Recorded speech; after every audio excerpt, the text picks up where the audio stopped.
saying Melky is a part of the solution. I just don't see how that is. I mean, his activities and his starting of new cleavages amongst people, as opposed to getting along, being against this idea of different people getting along. I don't see how that's part of the solution at all.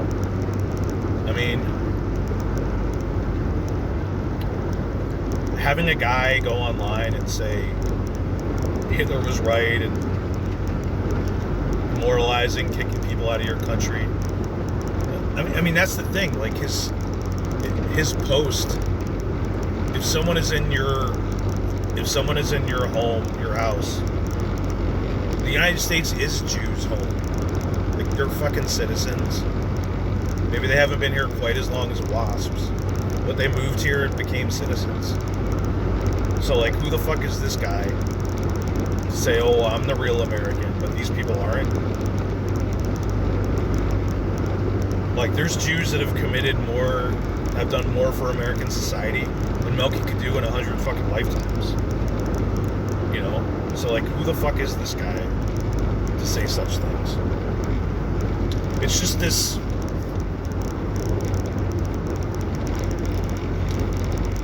It's just this, whatever you want to call it, privilege or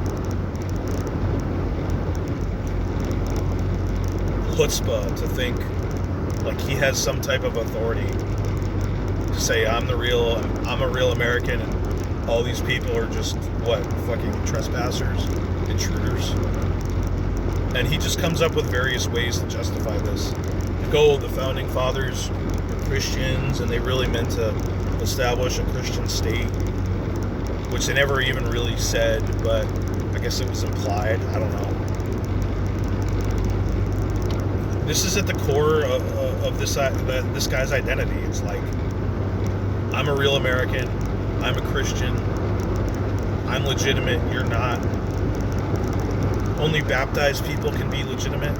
It's like, and he, sort of concocts a justification for this based on historical documents. It's like, but this is complete bullshit. He does it with both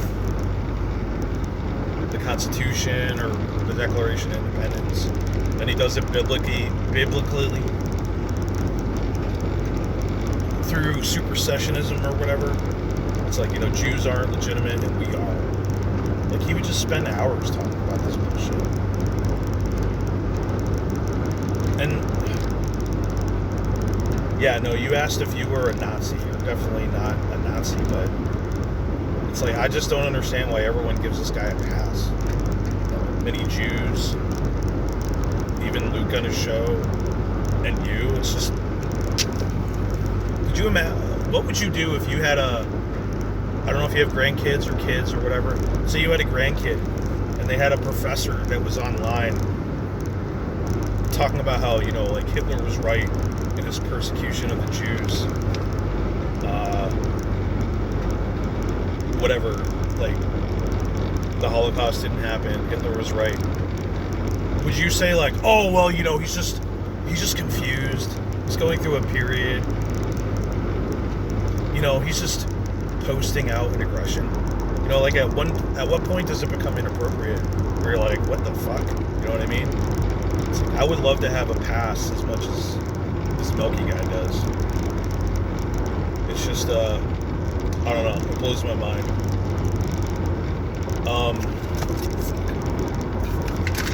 I wish I could edit the way you do so I could just have a more coherent stream.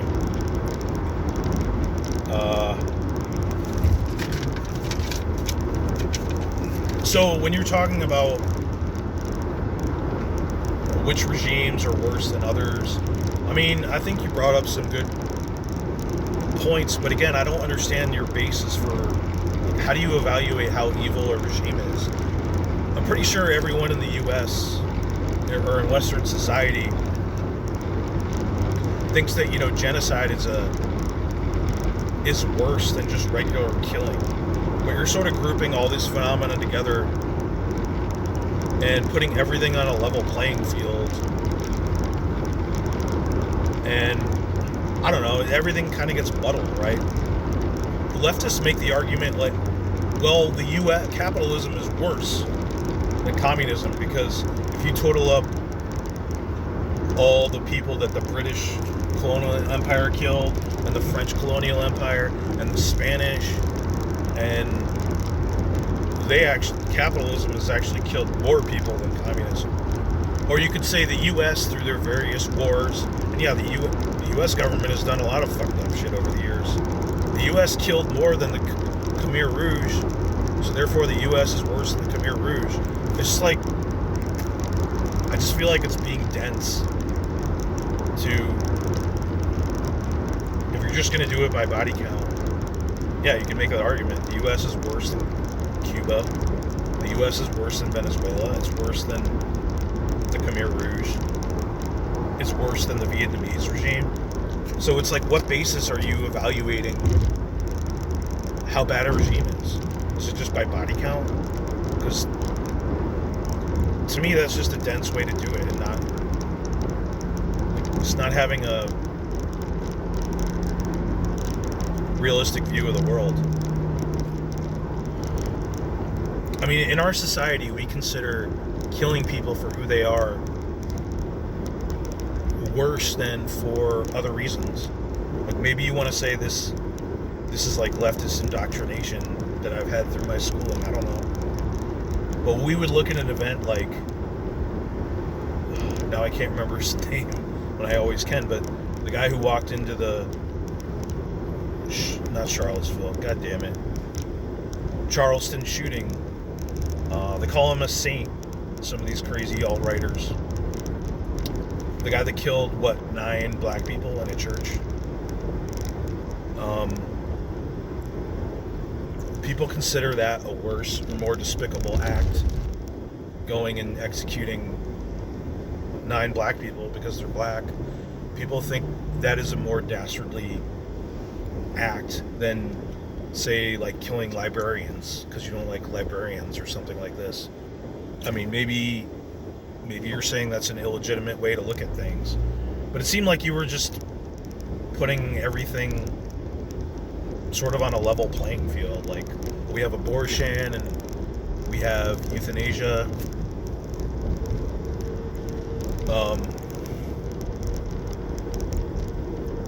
Like, I just think certain killing and methods of killing are worse than others. That's the way society thinks. So maybe you're saying this is a mistaken way, and whether you kill somebody for being black or being Jewish or being a librarian or being a member of a social group is just as bad as killing somebody for their race. I mean, that's not really the way society looks at it, but if you're, it's hard to describe why genocide is worse, killing people of a certain racial group is worse than killing people because they're Republicans or something like this. But it just is the way it is in our society. You know what I mean? So if you're trying to say this is illegitimate, I'd be willing to listen to your views on that. Because, I don't know, it's just like an instinctual thing. I feel like it's an instinctual way to look at it. Maybe you're trying to say I've been indoctrinated by the school system. I don't know. But yeah, I'd be opening to hear why you think that way. Because people pretty much have it almost seems like a universal belief. Genocide is worse than other types of killing. And you can see this on the alt-right. Well, what are they saying? Wait, genocide, we're being wiped out in our home countries. Like, go tell people on the alt-right that people being persecuted and targeted for being white isn't any worse than being persecuted because you're a Republican or some other reason. You know what I mean? So, I don't know. It's hard to get at the core reason of kind of what you're saying. And you kind of touched upon, both in your video, you were talking about how Germans are guilt-tripped into still for the Holocaust. Other Western countries were being guilted for our history of slavery, and the U.S. has done a bunch of bad shit, persecuting and genociding the Native Americans.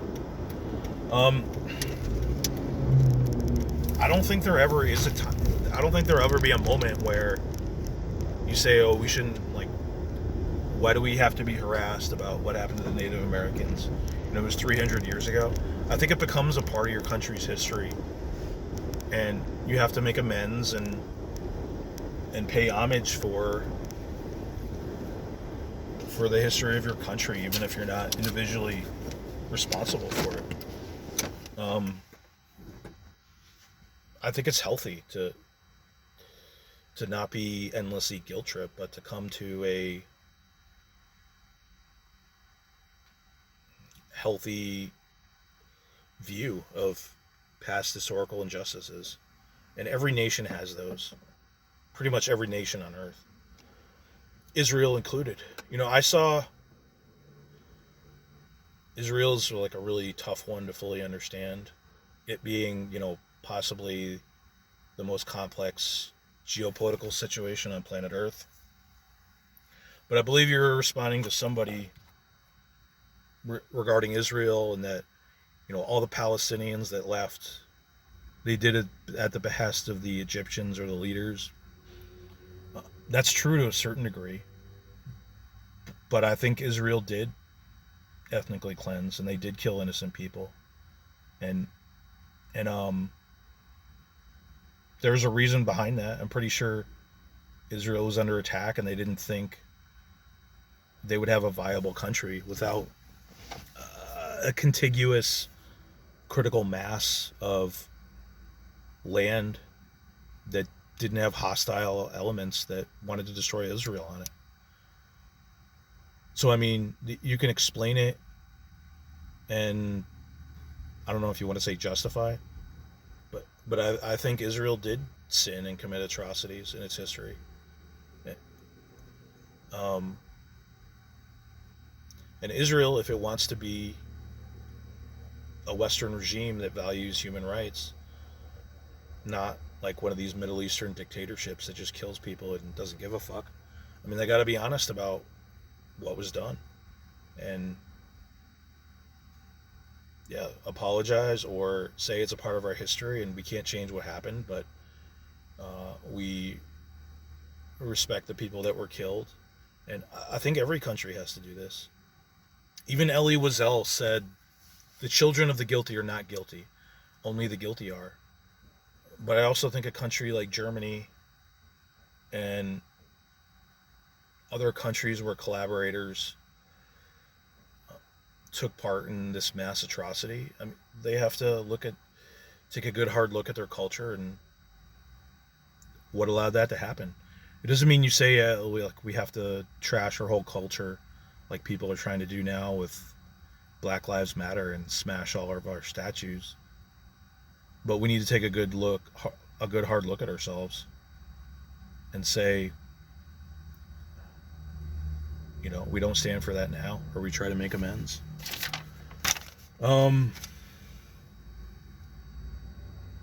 You had mentioned, this was in the comments, you said something about the Weinsteins being deranged. I don't know that much about the Weinsteins.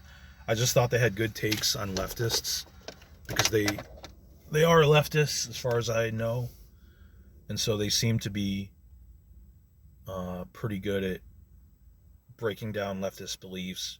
Or the one guy, the one Weinstein, he was the professor at Evergreen, that fucking psycho college.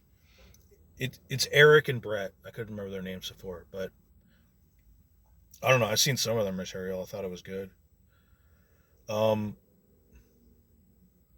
But yeah, I don't know. These are the notes I made. I hope this video doesn't totally suck. I gotta try to approach Paul Talk's level of competence in making videos. It's something to aspire to. But I mean, yeah, it was mostly a bunch of that video was just milky, and I wanted to make a video about him and talk about do a more comprehensive kind of analysis of what he was and what he said, but I just see him as, and a lot of other people, they see the way our society is going, and they felt like they were lied to or whatever, and so they think the approach is to do the opposite. You know, they were taught not to be racist and hate other people, but oh, they want to undo that because maybe that was all a lie, and the right approach is to hate other people and this and that. And he's a part of a community that goes through history and blames every historical development that they don't like in our country on Jews and others. Which is like, he looks at something like the 1965 Immigration Act, the Hart-Celler Act, and he puts all the blame on. There was some aide guy who was connected with the ADL who worked for JFK. He puts all the blame on the ADL, this guy, because we all know between a president and his aide, the aide has all the power, right? Like, it's just crazy to me. But all the blame is on the ADL, whoever this fucking Jewish guy was, and Celler.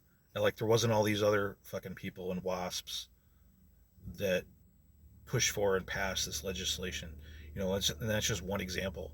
What about the 14th Amendment that gave people birthright citizenship and gave citizenship to all the slaves in our country, which was like completely done by WASPs? Maybe there was one Jew in Congress or like a couple Catholics or something. It's just this really pathetic, sad victimhood story that poisons people, as far as I'm concerned. And that was his online persona, and selling this bullshit to people half his age. Somebody that has responsibility as an educator. You know what I mean? And I'm going to try to break that down more directly and less randomly in another video. I think I addressed most of the things you were talking about.